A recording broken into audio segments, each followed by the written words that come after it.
Ang programang ito ay hatid sa inyo ng Air 21. Sagot ko, padala mo!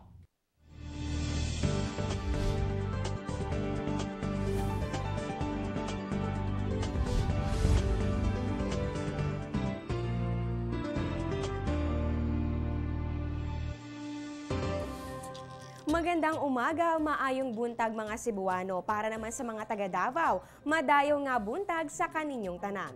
Kahit iba't iba ang paraan natin sa pagbabatian sa kahalagahan ng lagay ng panahon, tayong lahat po ay nagkakaintindihan. Kaya naman gawin ang bahagi ng inyong pang-araw-araw na gawain ang pagtutok sa Panahon TV na mula Lunes hanggang Linggo, unang maghatid sa inyo ng pinakabagong ulat panahon.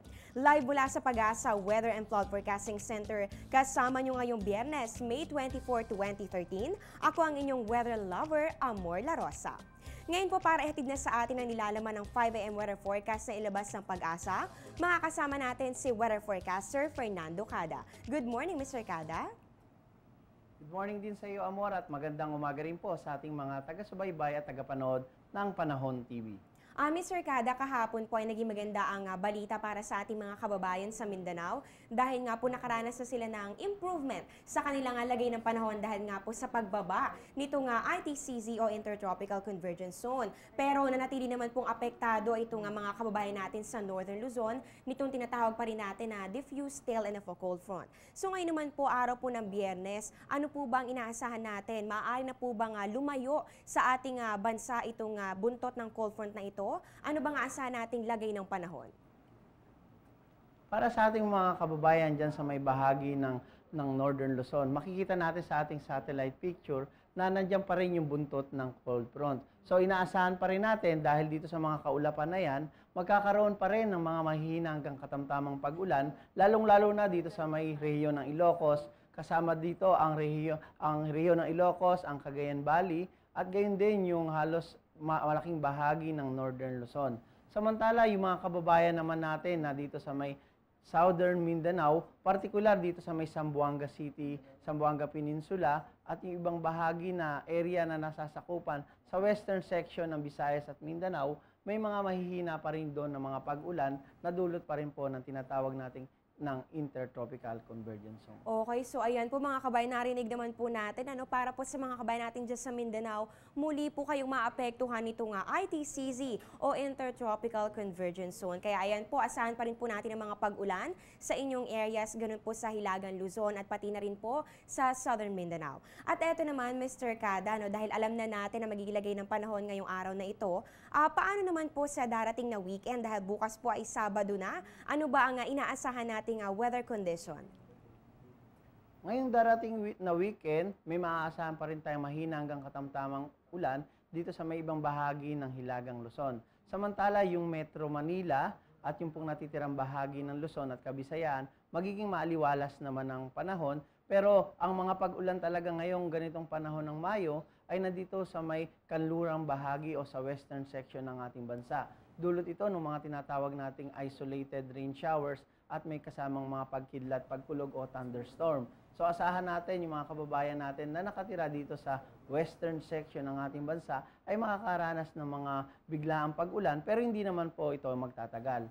Sa Mindanao naman sa susunod na 2 araw, since nandiyan pa rin yung mga cloudiness o kaulapan na dulot ng Intertropical Convergence Zone, may mga pag-ulan pa rin tayong aasahan, lalong-lalo na nga dito sa Katimugang Mindanao.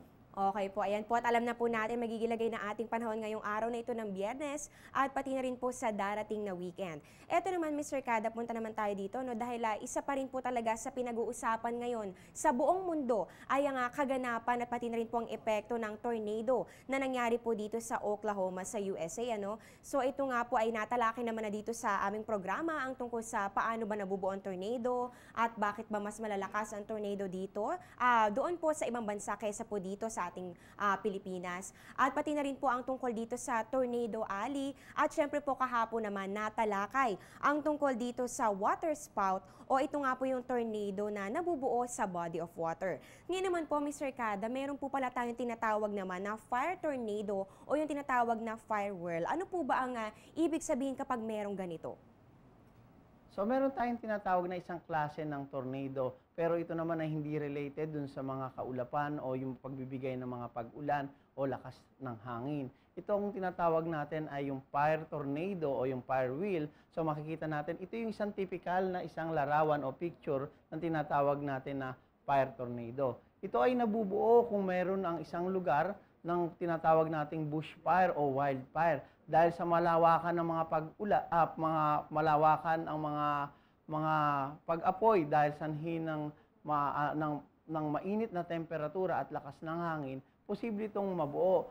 Makikita natin itong isang typical na example na nanggagaling ito dito sa may bahagi ng lower part sapagkat mainit at talaga mataas ang temperatura na dulot ng init ng apoy, nagkakaroon ito ng factor na kung saan may vorticity rin to o pag-ikot. Ang unang nagiging sanhi niyan dahil merong intrusion ng malamig na hangin dito sa may bahagi ng mataas na lugar na kung saan nangyayari ang tinatawag nating bushfire o wildfire at ito ay halos pumapasok na nasa angle ng 90 degree or perpendicular. Dahil malakas ang hangin dito sa ibabaw, sa makikita natin ito yung isang typical o schematic diagram ng pagkakaroon ng fire wheel o yung tinatawag nating fire tornado. Nagkakaroon siya ng pag-ikot o yung tinatawag nating vorticity at sanhi ito ng tinatawag nating paghahalo ng mainit na hangin at malamig na hangin. Ito naman ay pataas o updraft. Hindi katulad ng ordinaryong tornado na galing sa ulap na pababa, ito naman ay pataas. At itong tornado na to ay halos nangyayari sa iba't ibang bahagi ng bansa. Depende na lang kung talagang yun ay merong wildfire o bushfire. Okay po, so ayun mga kabayan, meron naman tayong bagong natutunan ngayong araw na ito bago magtapos ang week. Meron naman tayong natutunan at ito nga po ay ang fire tornado. So ayan po, maidadagdag na naman natin yan dito sa mga klase ng tornado na natutunan natin ngayong linggo. Ayan, maraming salamat po Mr. Fernando Cada sa inyong binahagi impormasyon tungkol sa lagay ng ating panahon. Maraming salamat din sa iyo, Amor. At payo pa rin natin sa ating mga kababayan, since ngayon ay lalapit na pagsapit ng tag-ulan, kahit mainit na temperatura pa rin ang posible nating maranasan ng ngayong Mayo. At usually sa umaga, mainit at magandang panahon, pero pagsapit ng hapon, nandyan yung tsansa na magkaroon ng mga isolated rain shower and thunderstorm, magdala pa rin po tayo ng payong. Ayan nga po at natunghayan natin si Mr. Fernando Cada na weather forecaster ng Pag-asa. Ngayon naman dumako na po tayo sa sunrise at sa sunset. Sisikat po ang araw mamayang 5:26 a.m. at lulubog naman ito 6:19 p.m. Ang moonrise po natin ay 5:27 p.m., moonset 4:18 a.m., illumination 98%. Para po sa ating face of the moon, magkakaroon po tayo bukas, May 25, 2013 ng full moon. Yan po ay sa ganap na 12:25 p.m. Para naman sa ating high tide along Manila Bay, ito po ay courtesy of Namria.